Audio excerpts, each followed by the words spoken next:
Most people have no idea that what they call life could be just like an experience that Jake is having in the movie Avatar. In that movie, Jake was using a dry immersion pod in order to connect with his body. Okay? The immersion program is one of the most metaphysical and technological systems used in our galaxy. It's used by countless and various star races to insert non-terrestrial consciousness into the Earth body for the purpose of experiencing, observing, and intervening in the human timeline. It operates like a hyper-advanced multidimensional virtual reality system that merges consciousness transfer, quantum harmonics, and biological interface technology to stimulate what we think of as life on Earth. The immersion program isn't the same as incarnation. In incarnation, the soul naturally makes its way into a newborn fetus via frequency match or resonance with memory loss and time constructs embedded into the Earth matrix. But with immersion, consciousness is streamed from a pod, often aboard a ship, out in deep space, or a central pod facility back in your home world. You may be living a remote controlled life right now like I am and not even know it. Many immersion participants have done this across several lifetimes, many worlds, and different civilizations. We're quite advanced and complex beings. So in the Taigetan system, the body is kept alive in a stasis pod, okay, sustained by advanced AI biological systems. That body is real. It's not dead, nor is it in comatose the way we understand it. It's dreaming and it's alive and it's in deep neural suspension, held in a timeless delta-like state where the bodily processes are slowed down to nearly zero. These civilizations use a mixture of wet pods and dry pods, depending upon how long you're gonna stay on Earth. They're outfitted with biometric monitors, vibrational harmonizers, and transdimensional neural link systems that allow for direct consciousness projection into the human avatar. The immersion happens by locking the consciousness frequency of the person to the resonance field of the pre-designated biological vessel. This vessel may be a newborn human. In the case of reptilians, they're using this technology for clones or genetically engineered bodies. You know, in some cases, star seeds have this walk-in arrangement where the previous soul is going to leave and the new consciousness enters. So you can understand that this interface is not mechanical, it's vibrational with prenatal agreements. It relies on manipulating the frequency of thought itself, aligning the source signal of the starseed with the brainwave and DNA template of the human body. Now, here's the tricky part. Because time is not linear, there's a time slip. Who knows how many days or weeks or months are going to pass in your pod? Well, you have 30 or 40 years or 80 years on Earth. And sometimes one person can be immersed in multiple timelines, different bodies, different locations, even different planets, all simultaneously. That's how powerful this system is. So you can imagine that the immersion program collapses the illusion of singularity. You're no longer just a person on Earth. You're a galactic consciousness plugged into planetary interface for a specific mission. So that brings us to the mission itself. The purpose of immersion isn't just exploration and curiosity. It's strategic, it's spiritual, and it's existential. We can all agree that Earth is a contested zone. It's a vibrational battlefield. It's under siege by parasitic consciousnesses and invasive technology. And guess what? The Federation just allows it all, saying that it's a free will experiment. But many star races disagree with this passive stance. Okay? The Taigetans especially, and the Swarunians. I personally disagree very much with it. You know, once I got down here again, anyway, I'm not quite sure who invented the immersion program, but I know the Taigetans had a strong hand in it. So who signs up for this? Guess what? It's you. It's me. It's the starseeds. It's the volunteers. It's the people who want to raise the frequency of Earth. We want to assist humanity in reclaiming its sovereignty. That is the ultimate goal. But there's a cost. Because once immersed, the veil is real. The signal passes through a dense electromagnetic soup of Earth's destructive frequencies, which is then distorted by mind control, 5G, synthetic AI, low frequency emotion loops generated by the media, trauma, social manipulation. This means that most immersed souls forget who they are. They forget their mission. They give in to suffering. They identify with the body, with the story, the fear, the trauma. And yet, some remember. Are you one of the ones who remember? Have you seen your pod or your body in dreams or visions? Do you feel like so homesick for a world that you can't quite pinpoint why? Do you get physically sick when you're around Wi-Fi or EMFs because you're highly sensitive? I know that I have before. I'm protecting against that now. So some of us are repelled by the dense food, the chemicals, the lies, the violence, not because we're just sensitive, but because we're not native to this world. Okay? The architecture of immersion interface includes multiple levels. The ship systems use plasma-based crystalline harmonics to maintain a continuous link between the pod and the avatar. These are quantum entangled systems that operate outside of time, meaning that the feedback loop between you and your real body is constant, even if you're unaware of it. Updates, healing pulses, memory corrections, and vibrational recalibrations can be sent from the pod to your Earth body through bursts of high frequency energy. Many starseeds feel these sudden shifts. A shift in perception, a download, or a knowing, a deep knowing, or a full body vibration during a meditation or sleep. Then there are the walk-ins, the walkouts, and the splits, which I have a lot of experience because I'm all of them. A walk-in occurs when the original human soul leaves through trauma, contract completion, or agreement. That happened to the soul that was in this avatar before me. Okay? And then a starseed enters the body. The walk-in, allegedly, it depends on the settings on the pod, but a lot of times the walk-in has no memory if the settings are real low.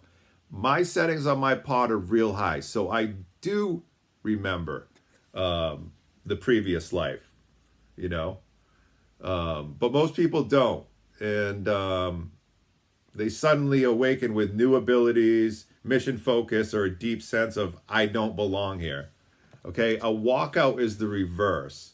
A walkout is an immersed soul leaves either due to mission failure or completion, and the body remains inhabited by a background consciousness. Technologically speaking, the immersion system uses interferometric holographic neural link-up.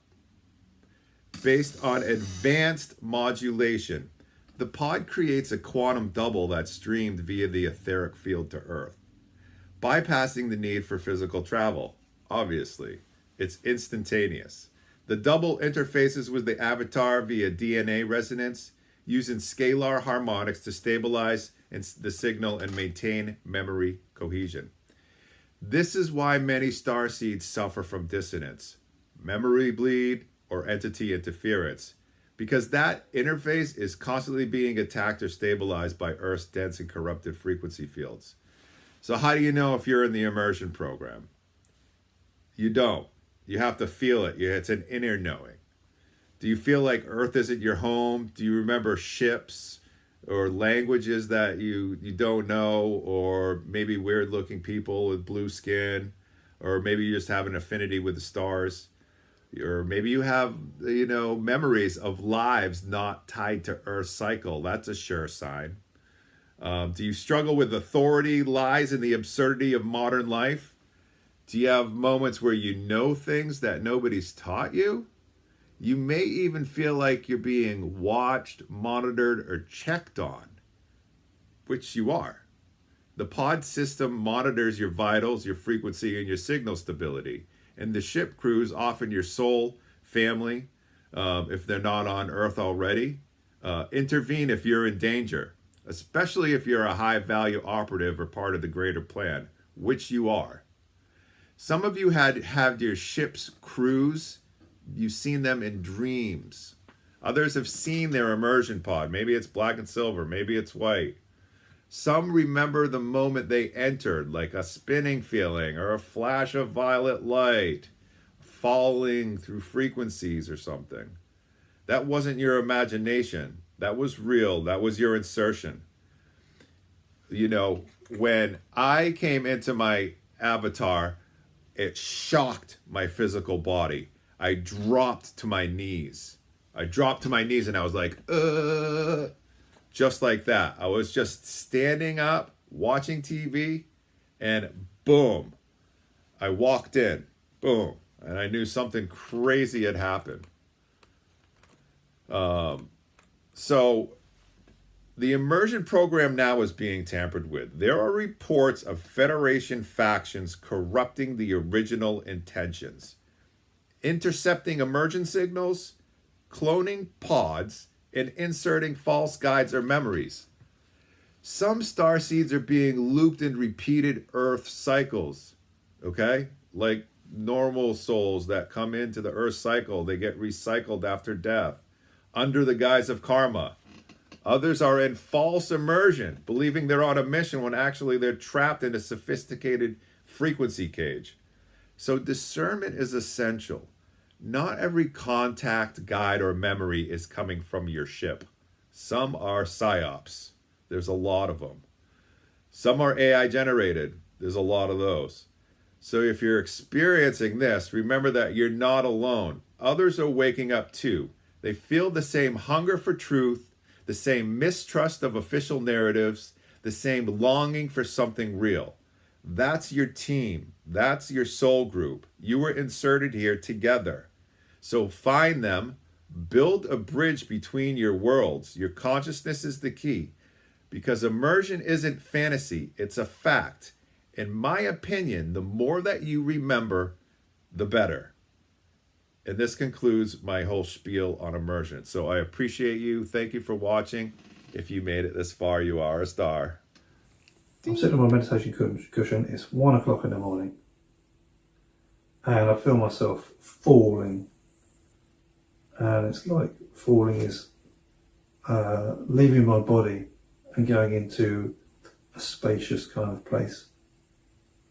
When you're in deep meditation, if you've had that, you might not. But then, you just fall into, you just lose recognition of your body and stuff. And you fall into a place of spaciousness, and then other things can happen. You can see things or whatever. Or nothing happens, and it just time disappears. But I was doing that, and I was falling, and I felt that I was falling off the cushion. And I felt tired. I thought, oh God, I'm really tired. I thought, wow. I was really falling there, but I feel like I'm tired at the same time. I thought, I'll just go to bed. So I literally sat on the cushion for a couple of minutes, began to really fall, and then I thought, oh, I'm going to bed. It's too late. I'm obviously too tired. I left and went to bed, got undressed, went to bed. As soon as my head hit the pillow, boom, all of a sudden, I was somewhere else. It felt like when I hit the pillow, it felt like I fell through the pillow.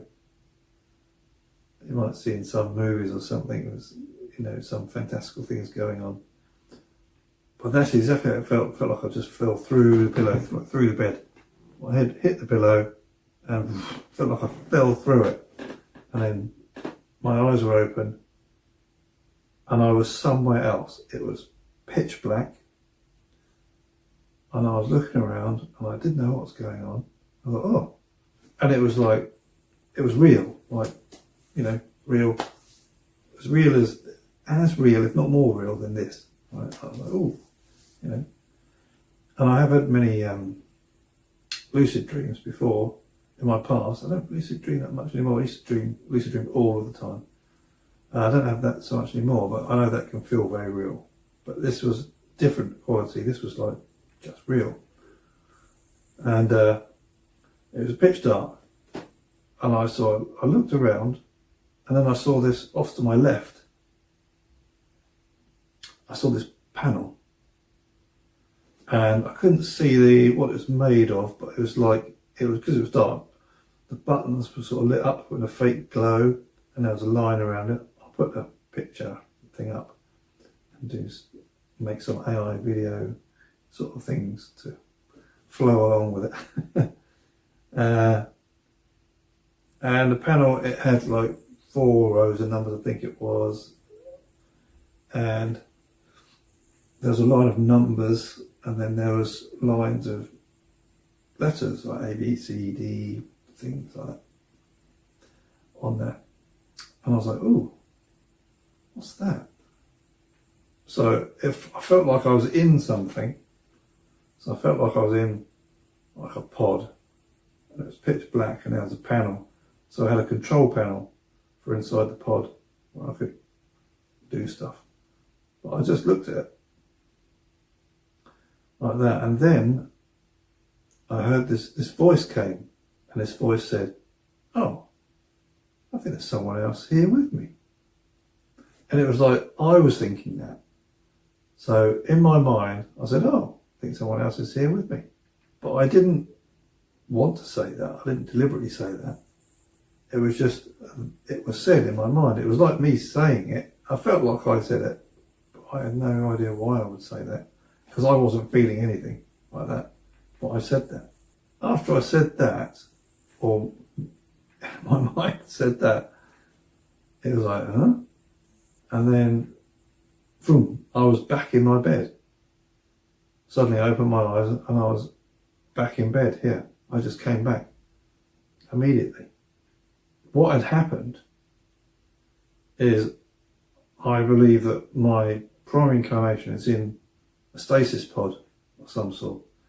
He's in a pod and he's in there, lying in there, and he's allowing part of his consciousness to come here to be me.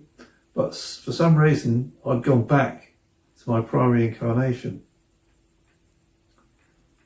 And so when I heard my voice saying, oh, there's someone else here with me, that was my primary incarnation. It was sensing me being there. Slightly complicated, but not, you should be able to understand it. So he split his consciousness, and at that point in time, the split consciousness was in the same mind, in the same body, at the same time.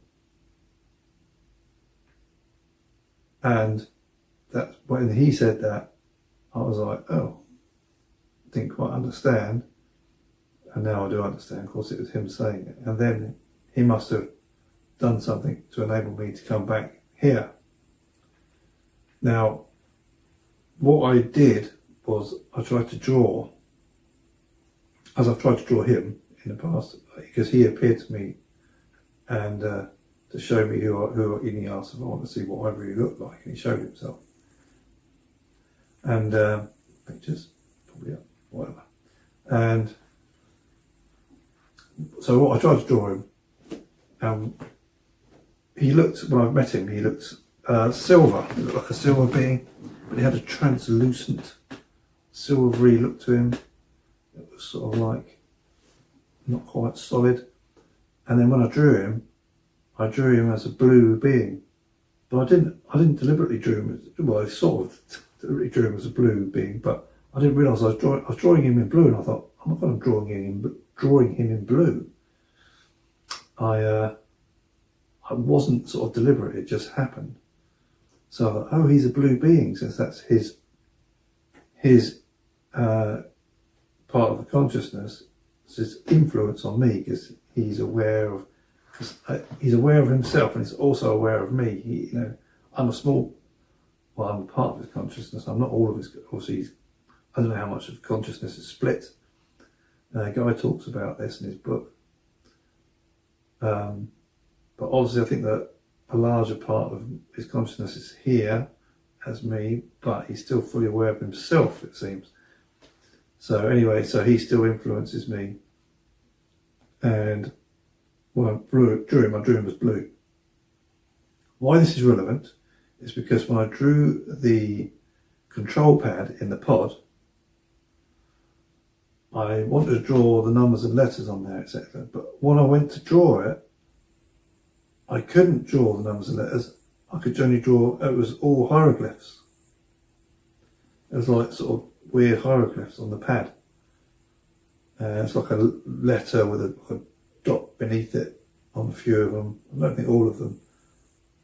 And it just all looked like hieroglyphs. But when I saw it, because when I was in the pod, I looked at the panel, I was seeing through his eyes. I was seeing through his part of the consciousness that could read the panel. And it's like automatically translated into English, if you like, for me, with anglicised letters and numbers. But they obviously use completely different script. And so that's a little bit like, the silver, and I drew in blue. When I had to draw it, I just drew it with the hieroglyphs. The picture will be up here on the video, so you can see how I drew it. But when I was there, I understood that. So it's quite interesting, isn't it? It's how it all tangles together. And then I came straight back here. And then I fell asleep after that, as per normal. But that was really interesting. But that was a confirmation of although I had met him in my consciousness, this was like another thing that happened that confirms to me that he at least he must spend a lot of his time, or all of his time, in the pod. Now, when I'm asleep at night, it's quite possible once I've passed out my consciousness, it goes back to him, and then maybe he does stuff when I'm asleep at night. I'm pretty sure that is the case sometimes. I can't really explain it very well, but I know, and I wake up sometimes. I think, been having a good time there, and I wake up and I'm in a different mood. So I think that does happen. So I don't know if those are nights when you don't dream, or I don't dream or anything, or what happens with that split consciousness. But obviously, I go back there, but not always, maybe, because he's fully experiencing being here. That's the point. So Natalie was saying, and I've seen some of your podcasts as well, that you had woke up in a pod, in that immersion pod. Mm-hmm. Is that right? Mm-hmm. So maybe you can tell us like the different ways, like I've learned different ways that you can come to Earth. There's, you can be incarnated as a baby, and you come in as a walk-in later in life. You come in as an avatar, right? Just like in the movie. So yeah, could you explain some of that, like different ways that we can come to Earth? Yeah, so you can and this is a shout out to some of my Taigetan friends. You can come into Earth directly from the source, meaning from the ether. You're just literally a spawn of the ether. That's all anything really is. You spawn in, the ether, part of the ether becomes conscious, and it's like, all right, I'm a soul now, because souls are not something that is I told Natalie this last night. They're not all knowing, that they are essentially source babies. And they have to grow over time, and they grow in their complexity and in their perceptions. So you can come straight from the source, and you can be incarnated, like you said, through a baby, through a chicken, a cow, a tree, a rock, even, or some advanced civilizations like the one I'm from, we use immersion pods. So in what we do is, it's easier to return home through an immersion pod program than it is from the source. Because I know that sounds like, wait, what? That doesn't make any sense. But in immersion, you actually are guaranteed returning back to your home planet or your home star system. Because your real body is You don't get an entanglement. What's that? You don't get that entanglement like the reincarnation loop or whatever. Exactly. Right. You're not held to the collective thoughts of the group that you incarnated in.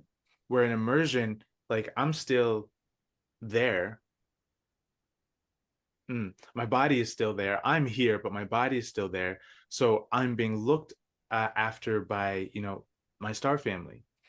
So a signal is sent. If you think of a soul as like a signal, it's a pulse wave in the ether, right? It's different wavelengths, just to use mundane words, I guess, in the ether. You can take that signal, and if you have the correct technology, you can rewire it to a different avatar, right? So the immersion pod takes that signal that is you as the soul, and it rewires it to an avatar in whatever star system that being wants to be a part of. So for me, it'd be rewiring to Earth. So I'm now picking my. Go ahead. Is that a level of time travel in a sense? Because you have two vessels, right? Yeah, I guess. Yeah, in a sense it would be. And if we understand time now as awareness, and not necessarily 1984 to 2024, yes, where I'd be considered coming from the future. Yeah. Right. So essentially, when your body in this reality passes, you will wake up and have your other reality. You still have another life to live from there. So where is your avatar right now? Because is it in the pod over there? First of all, where is there, if that's okay, if you can describe where there is? Sorry, so many. It's all good. I know. And is the body She wants to come visit. preserved so that when you pass here, it goes back into that avatar? Yep. So it is preserved, and the best way I can describe where I'm at is, and I really don't like using labels because it kind of, again, pigeonholes, but Arcturian, Christos hybrid, and that's a completely different. Yeah. And so there's these very high frequency beings. Whenever this came through to me, is like the originals, and not originals as in like the first, but originals as in the primordial consciousness that spawned from the source, that became conscious and aware and hasn't had many incarnations, right? So that's where I heard of that.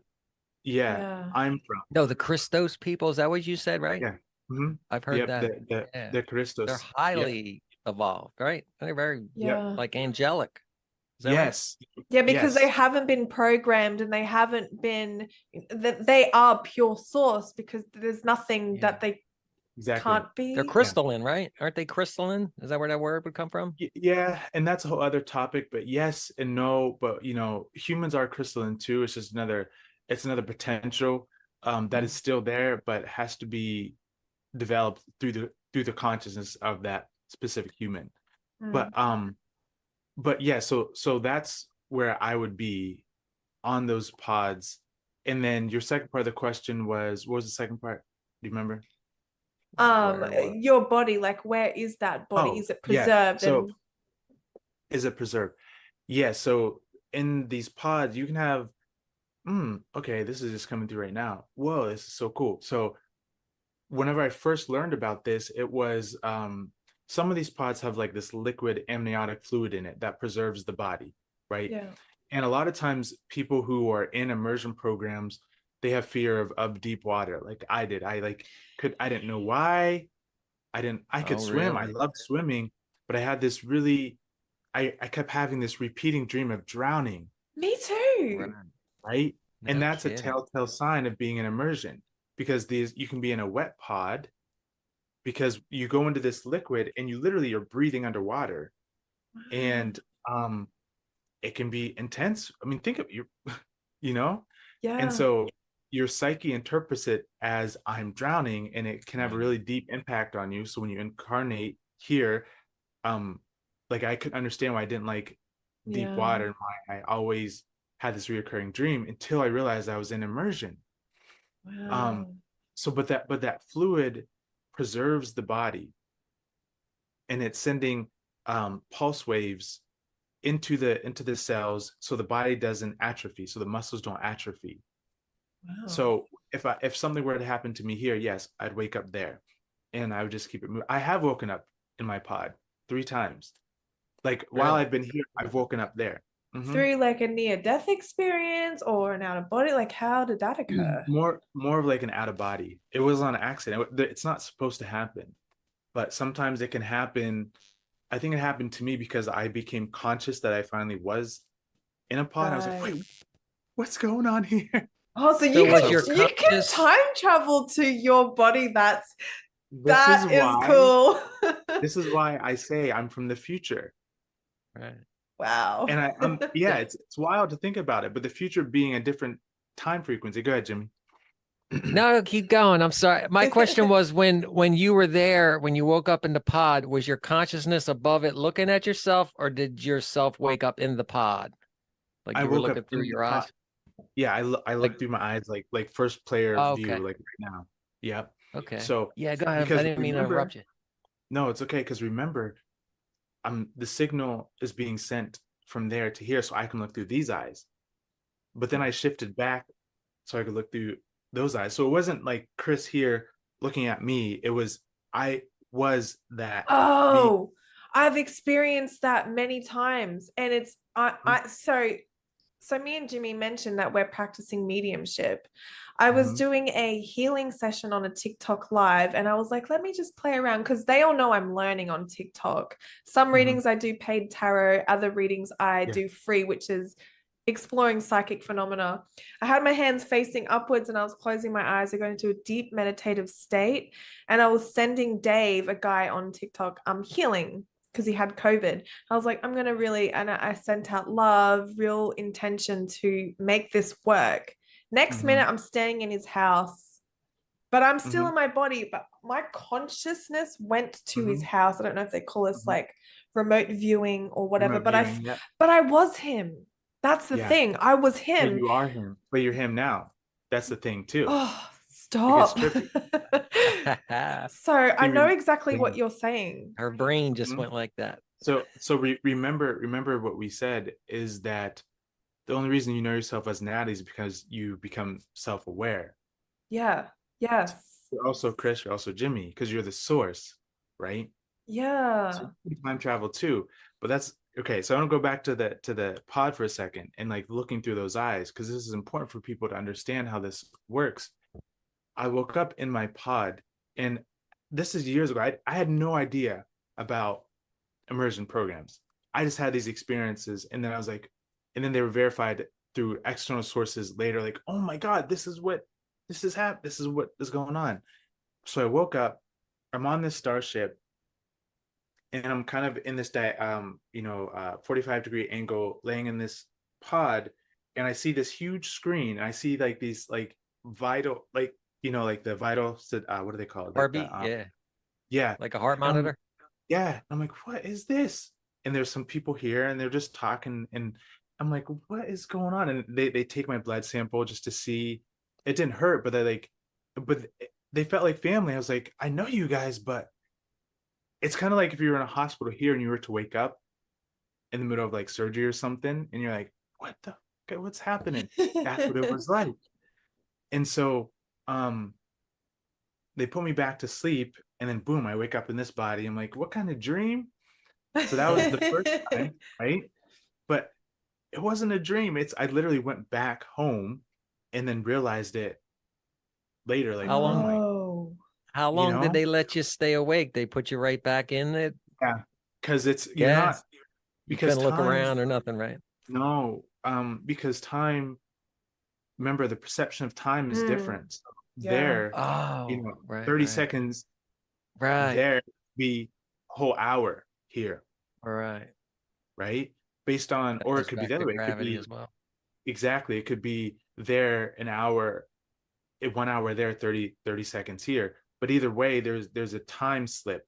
And so they couldn't let me stay awake for too long because I would have missed out on my mission, essentially. Right. That makes My sense. Jeff, Yeah. my objective is to take the consciousness and the information that I am there and share it here. And we thought the safest way to do that was through the immersion programs. But there's Okay, two other times I woke up too.